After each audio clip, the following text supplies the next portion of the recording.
जय हिंद साथियों, मैं आदेश आपका राही आदि क्लासेस में स्वागत करता हूं। हम सभी हिंदी में संधि चैप्टर पढ़ रहे हैं। हमने स्वर संधि को समाप्त कर लिया है और व्यंजन संधि शुरू कर चुके थे। व्यंजन संधि में हमने 2 रूल पढ़ लिए थे। आज हम व्यंजन संधि में आगे पढ़ेंगे तीसरा रूल से। आप सभी क्लास को अधिक से अधिक शेयर कर दीजिए, लाइक कीजिए और आपकी जो राय हो आप अपने कमेंट के माध्यम से दे सकते हैं। लोगों को जोड़ते रहिए ताकि ये आपका राही आदि क्लासेस जो परिवार है, चैनल है, ये भी धीरे धीरे बढ़ता रहे। आप सभी को मेरे ऊपर विश्वास करना होगा और मैं आपको पूर्ण रूप से जितना मुझसे हो पाता है उतना कंटेंट देने का प्रयास करूंगा। आप अगर विश्वास मुझ पर करते हैं तो यकीन मानिए जो भी यानी जिस भी पेपर में हिंदी पूछी जाती है आपको 90% यहीं से मिलेगा। 90 से ज्यादा भी मिल जाएगा बोल सकता हूं, बट कुछ चीजें होती हैं विलोम शब्द, पर्यायवाची, जो ये सभी याद करने वाली चीज होती हैं, मुहावरे वगैरह, ये अधिक होता है। तो मैं यहाँ से जितना हो सकता है वहां से दूंगा। बाकी आप अगर मैं पढ़ा देता हूँ आपको भी रिवीजन करना होगा, क्योंकि रिवीजन के बिना, अभ्यास के बिना कुछ नहीं होता है। आप सभी मेरे द्वारा पढ़ाई गई क्लासेस को पढ़िए, उसके बाद कोई प्रैक्टिस सेट ला लीजिए, वहां से क्वेश्चन को हल करिए। उसके बाद आपको पता चल जाएगा आपको खुद ही कि हाँ क्या सही पढ़ाया जा रहा है, यानी कितना पढ़ाया जा रहा है, कितना पेपर में आ रहा है। चलिए ज्यादा कुछ ना बोलते हो, हम चलते हैं अपनी क्लास की ओर। तो आज हमारा तीसरा रोल है क्या कि 3 सा होते हैं, तालब मिश्रा। इस सा को क्या बोलते हैं? तालब मिश्रा। और इस सा को बोलते हैं मूर्धन्य सा। और इस सा को बोलते हैं क्या? दंत सा। तो इसमें जो रूल है वह क्या है? सा यानी दंत सा। सा के पूर्व क्या है रूल कि सा के पूर्व यानी पहले जब यदि आ या आ को छोड़कर क्या कि सा के पूर्व आ या आ को छोड़कर कोई भी स्वर क्या कोई भी स्वर आएगा बाद में तो दंती सा के स्थान पर मूर्धन्य सा हो जाएगा। ये हमारी हो गई तीसरा रूल हो गया। इसमें क्या करेंगे, अब हम पहले रूल को लिख लेंगे, उसके बाद उदाहरण के माध्यम से हम आपको बताएंगे या समझाएंगे। उम्मीद है आप सभी को पूर्ण रूप से समझ में आएगा और आप सभी मेरा अधिक से अधिक सहयोग करेंगे, क्योंकि एक दूसरे के सहयोग से ही हम किसी मंजिल तक आसानी से और जल्दी से पहुंच जाते हैं। तो तीसरा रूल क्या है कि यदि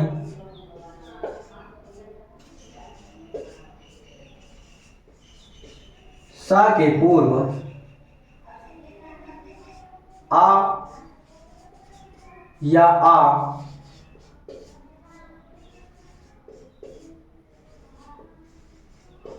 को छोड़कर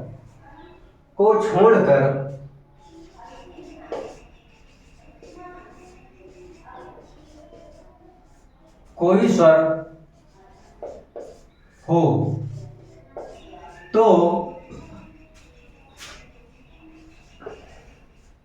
सा के स्थान पर सा के स्थान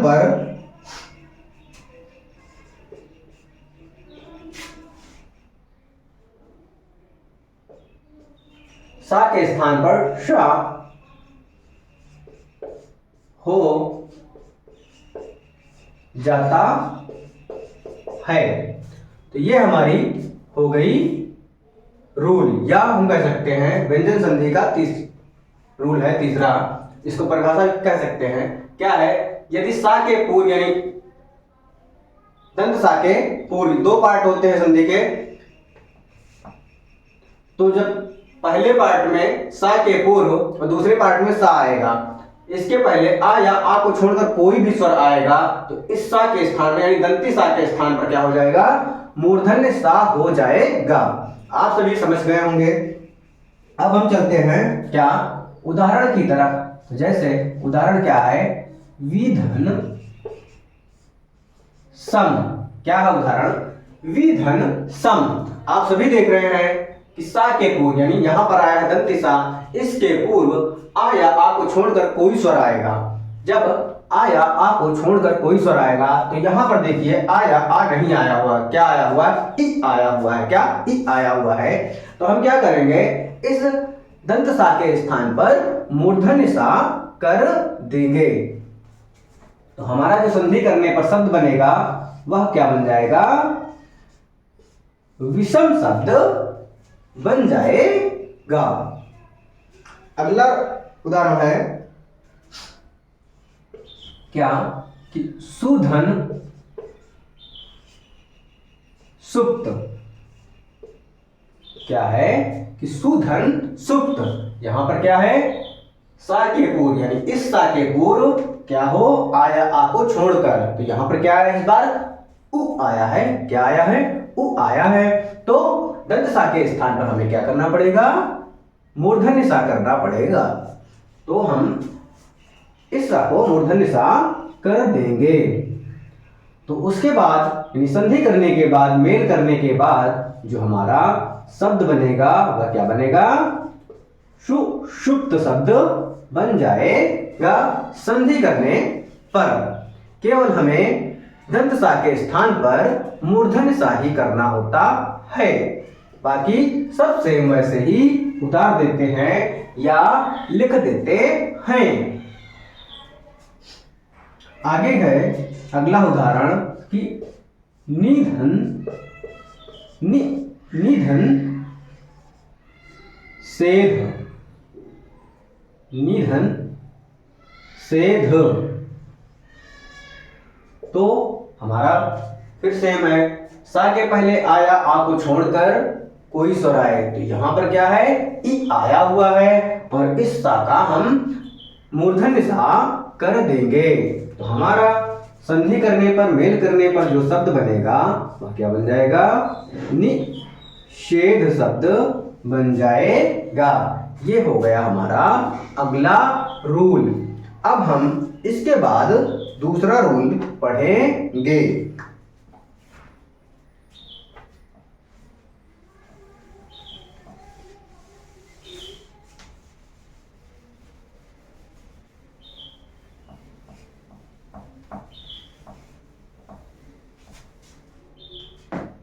इसके बाद क्या करेंगे, हम अगला रूल पढ़ेंगे।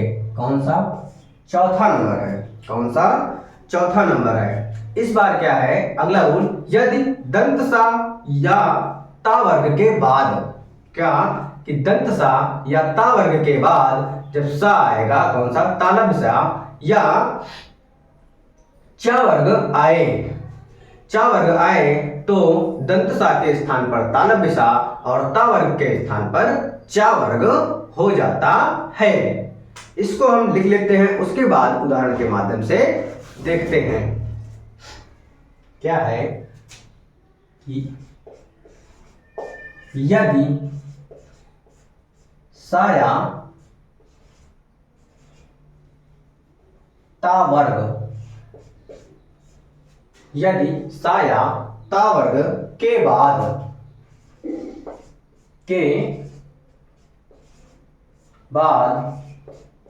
साया चा वर्ग आए तो सा के स्थान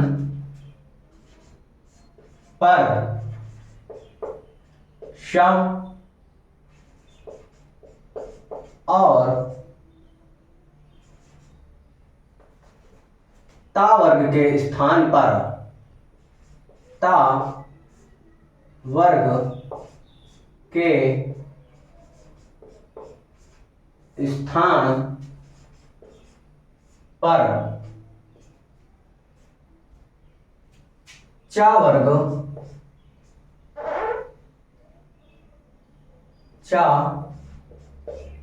वर्ग हो जाता है। तो क्या है कि दंत सा के स्थान पर तालव्य सा हो जाएगा और ता वर्ग के स्थान पर चा वर्ग हो जाएगा। अब हम इसको उदाहरण के माध्यम से समझते हैं। तो उदाहरण क्या है कि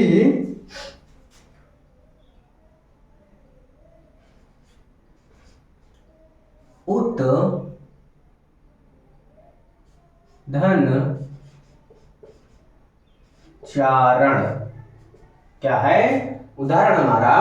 उत धन चारण। तो क्या है यहाँ पर? क्या बोला गया? सा या ता वर्ग के बाद, तो यहाँ क्या आया है? ता आया है। के बाद सा या चा वर्ग आए, क्या है? सा या चा वर्ग आए, तो यहाँ पर क्या आया है? चा आया है। अगर सा आता तो हम क्या करते? ताला बिसा करते और ता वर्ग के स्थान पर चा वर्ग करेंगे, तो क्या आया है? यहाँ ता आया है। तो ता आया है तो चा वर्ग, तो ता है पहला अक्षर, तो चा भी पहला अक्षर आएगा, यानी पहला अक्षर या वर्ण। तो हम इस ता के स्थान पर चा कर देंगे, तो हमारा जो शब्द बनेगा संधि करने पर वह बन जाएगा उच्चारण। क्या बन जाएगा? उच्चारण शब्द बन जाएगा। ठीक उसी प्रकार हम अब अगला उदाहरण देखते हैं। तो अगला उदाहरण है सत धन। क्या है? सत धन चित्त। क्या है? सत धन चित्त। ठीक उसी प्रकार ता के स्थान पर चा कर देंगे। क्यों? क्योंकि सा या ता आए पहले शब्द में और बाद में तालव्य सा या चा वर्ग आए, तो सा यानी दंत सा के स्थान पर तालव्य सा हो जाएगा और ता वर्ग के स्थान पर चा वर्ग हो जाता है।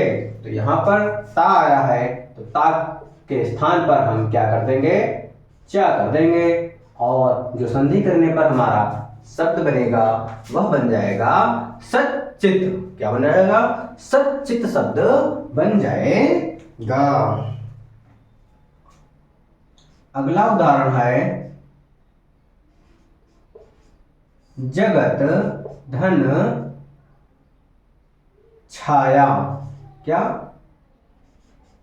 छाया। जगत धन छाया शब्द हमारा ये शब्द दिया गया है, विच्छेद करके हम क्या करेंगे? इसका संधि शब्द बनाएंगे, यानी जब इसका हम मेल करेंगे तो हमारा शब्द जो संधि करने पर बनेगा वह क्या बनेगा?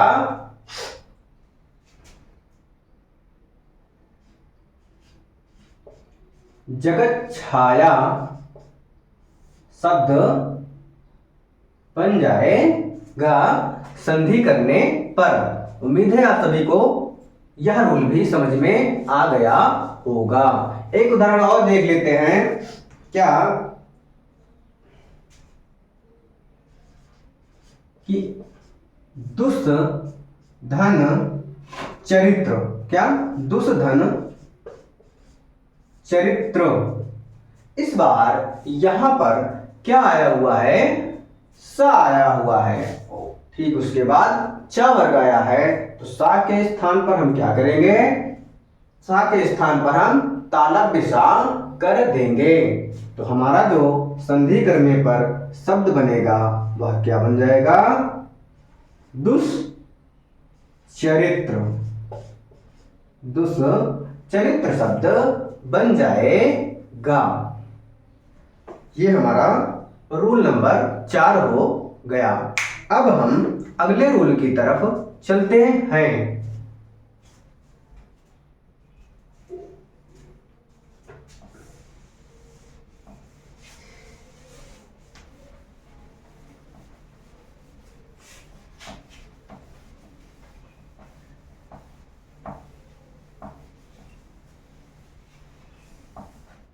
हम क्या करेंगे? रूल नंबर 4 हो गया। हम चलते हैं अब रूल नंबर 5 की तरफ। क्या है? 5 की तरफ हम चलेंगे।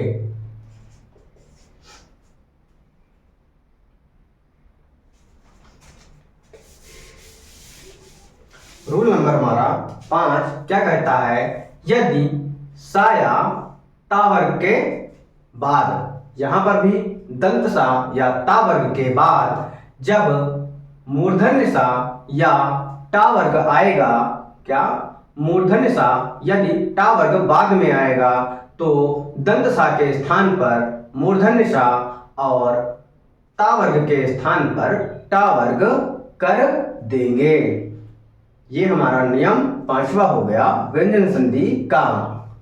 इस नियम को भी हम लिख कर देखते हैं और उसके बाद उदाहरण के माध्यम से समझते हैं। तो रूल नंबर हमारा 5 है, क्या यदि सा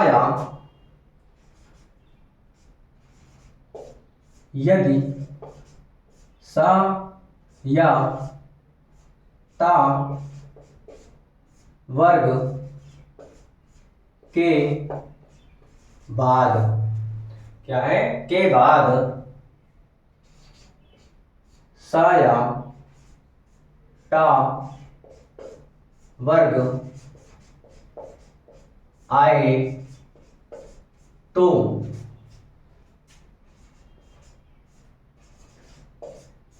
सा के स्थान पर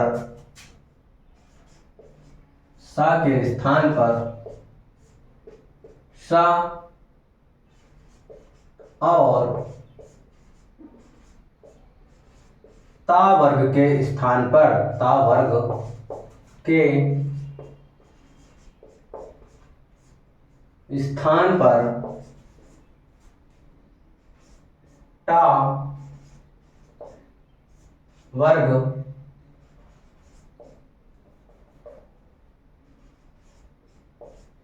हो जाता है। तो ये हमारा रूल हो गया। अब हम क्या करेंगे, इस रूल को उदाहरण के माध्यम से समझेंगे। तो हमारा जो उदाहरण है वह क्या है,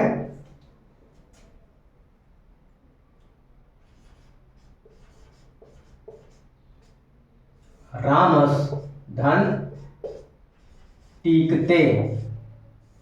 क्या हुआ, रामस धन टीकते। रूल हमारा क्या कहता है, यदि सा के बाद, सा या ता वर्ग के बाद सा यानी मूर्धन्य सा या टा वर्ग कोई आता है तो क्या करेंगे, दंत सा के स्थान पर हम मूर्धन्य सा कर देते हैं और ता वर्ग के स्थान पर हम टा वर्ग कर देते हैं। तो यहां पर क्या आया है, दंत सा आया है। तो दंत सा के बाद सा यानी मूर्धन्य सर या टा वर्ग आए तो यहां पर टा आया है यानी टा वर्ग आया है। तो इस दंत सा के स्थान पर हम क्या करेंगे, मूर्धन्य सा कर देंगे, बाकी सेम वैसा ही लिख देंगे, उतार देंगे। तो हमारा जो संधि करने पर शब्द बनेगा, क्या बनेगा, रामस टीकते। संधि करने पर जो हमारा शब्द बन जाएगा वह बन जाएगा रामस टीकते। केवल इस दंत सा के स्थान पर हमने क्या किया, मूर्धन्य सा कर दिया। इसके बाद हम देखते हैं अगला उदाहरण क्या है, तत् धन टीका। क्या है, तत् धन टीका, तत् धन टीका। इस बार क्या आया है, ता आया है और ता के बाद यदि सा या ता वर्ग के, ता है, ता वर्ग के बाद सा या टा वर्ग आए तो यहां पर क्या आ गया, टा आया। तो सा के स्थान पर यानी दंत सा के स्थान पर मूर्धन्य सा होता था और ता वर्ग के स्थान पर टा हो जाता था। तो यहाँ ता है तो यहाँ क्या हो जाएगा, टा हो जाएगा। ठीक, और बाकी सबको उसी प्रकार हम लिख देंगे। तो क्या हो जाएगा, तट्टिका। तट्टिका शब्द हमारा बन जाएगा संधि करने पर। उम्मीद है आप सभी को संधि या वर्णमाला जो भी पढ़ाया जा गया, वर्णमाला पढ़ाया जा चुका है, संधि पढ़ाई जा रही है, आप सभी को समझ में आ रहा होगा। बस आप सभी ध्यान दीजिएगा और विश्वास बनाए रखिएगा। अगला उदाहरण है